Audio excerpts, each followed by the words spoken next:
ഖമേനിയെ വീഴ്ത്തിയ operation ഡുംസ്ഡേ bunker ബസ്റ്ററുകൾ തകർത്ത ഉരുക്കുകോട്ട 21-ാം നൂറ്റാണ്ടിലെ സൈനിക ചരിത്രത്തെ മാറ്റിമറിച്ച ഏറ്റവും തീക്ഷ്ണവും തന്ത്രപരവുമായ നീക്കമായിരുന്നു. ഇറാന്റെ പരമോന്നത നേതാവ് അലി ഖമേനിയെ ലക്ഷ്യമിട്ടാണ് ഈ വ്യോമാക്രമണം നടന്നത്. സുരക്ഷയുടെ അവസാന വാക്കായി കണക്കാക്കപ്പെട്ടിരുന്ന ഭൂഗർഭ അറകളെ നിഷ്പ്രഭമാക്കിക്കൊണ്ട് നടത്തിയ ഈ ദൗത്യം ആധുനിക യുദ്ധതന്ത്രങ്ങളിൽ സാങ്കേതിക വിദ്യയുടെ കരുത്ത് എത്രത്തോളം ഉണ്ടെന്ന് ലോകത്തിന് കാണിച്ചു കൊടുത്തു.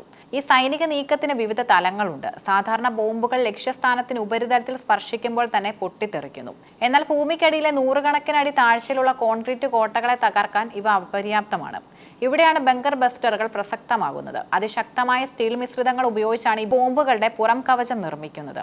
വീഴ്ചയുടെ ആഘാതത്തിൽ ബോംബ് തകർന്നു പോകാതെ ലക്ഷ്യസ്ഥാനം തുളച്ചു കയറാൻ ഇത് സഹായിക്കുന്നു. ഈ ബോംബുകളുടെ പ്രധാന സവിശേഷത അവയുടെ സ്ഫോടന സമയമാണ്. ഉപരിതലത്തിൽ പതിക്കുമ്പോൾ സ്ഫോടനം നടക്കാതെ നിശ്ചിത ആഴത്തിലോ അല്ലെങ്കിൽ പാറക്കെട്ടുകൾക്ക് താഴെയോ എത്തിയെന്ന് സെൻസറുകൾ തിരിച്ചറിയുമ്പോൾ മാത്രമാണ് സ്ഫോടനം സംഭവിക്കുന്നത്. കൃത്യമായി വിരലടയാളം പോലെ ഒരു പ്രത്യേക സ്ഥാനത്ത് തന്നെ ബോംബ് പതിപ്പിക്കാൻ ഇവയെ സഹായിക്കുന്നത് ലേസർ ഗൈഡഡ് സംവിധാനങ്ങളാണ്. ഒരു ചെറിയ ജനലിലൂടെ പോലും കടന്നു പോകാൻ ശേഷിയുള്ള കൃത്യത ഇതിനുണ്ട്. ഖമേനിയുടെ ഔദ്യോഗിക വസതിക്ക് താഴെ നിർമ്മിക്കപ്പെട്ട ബങ്കറുകൾ വെറും മുറികളായിരുന്നില്ല. അത്യാധുനികമായ കമ്മ്യൂണിക്കേഷൻ സംവിധാനങ്ങൾ, മാസങ്ങളോളം കഴിയാനുള്ള ഭക്ഷണ ശേഖരം, രാസ ആണവ ആക്രമണങ്ങളെ ചെറുക്കാനുള്ള ഫിൽട്ടറുകൾ എന്നിവ അടങ്ങിയ ഒരു നഗരം തന്നെയായിരുന്നു.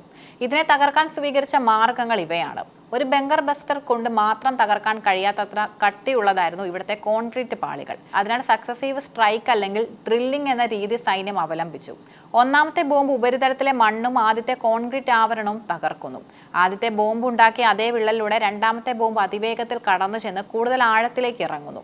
ഈ രീതിയിൽ 6ഓളം ബോംബുകൾ ഒരേ പോയിന്റിൽ പതിച്ചതോടെ ബങ്കറിന്റെ ഹൃദയഭാഗത്തേക്ക് കടക്കാൻ സൈന്യത്തിന് കഴിഞ്ഞു. ബങ്കറുകൾക്കുള്ളിൽ സ്ഫോടനം നടക്കുമ്പോൾ അത് വെറും ഒരു തീപ്പൊരിയല്ല. അത് അന്തരീക്ഷത്തിലെ ഓക്സിജൻ മുഴുവൻ വലിച്ചെടുത്ത ഭീമമായ താപനിലയും മർദ്ദനവും സൃഷ്ടിക്കുന്നു.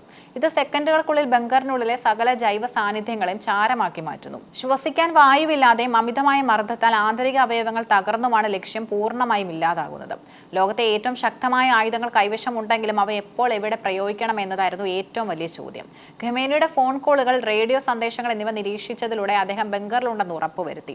ഇറാൻ ഭരണകൂടത്തിലെ അതീവ രഹസ്യ വിവരങ്ങൾ ചോർത്താൻ സഹായിച്ച പ്രാദേശിക ഏജന്റുകൾ ഈ ദൗത്യത്തിൽ വലിയ പങ്കുവഹിച്ചു. 24 മണിക്കൂറും ലക്ഷ്യസ്ഥാനത്തെ നിരീക്ഷിച്ചിരുന്ന സൈനിക സാറ്റലൈറ്റുകൾ ബങ്കറിലേക്കുള്ള പ്രവേശന കവാടങ്ങളും വെന്റിലേഷൻ സംവിധാനങ്ങളും കൃത്യമായി അടയാളപ്പെടുത്തി.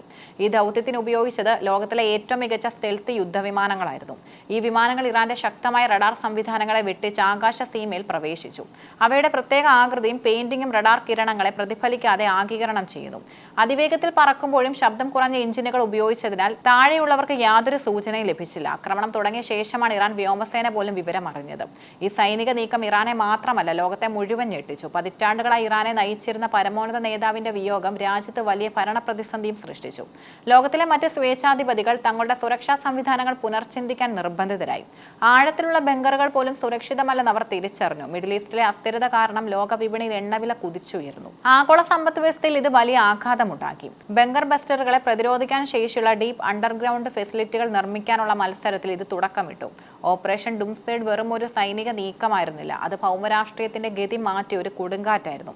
ഖമേനിയുടെ പതനം മിഡിൽ ഈസ്റ്റിന്റെ ചരിത്രത്തിൽ പുതിയൊരു അധ്യായം എഴുതി ചേർത്തു. അത്യാധുനികമായ പ്ലാനിംഗ്, കൃത്യതയാർന്ന ആയുധ പ്രയോഗം, വിട്ടുവീഴ്ചയില്ലാത്ത ഇന്റലിജൻസ് പ്രവർത്തനങ്ങൾ എന്നിവ സംയോജിച്ചപ്പോൾ അസാധ്യമെന്ന് കരുതിയത് യാഥാർത്ഥ്യമായി.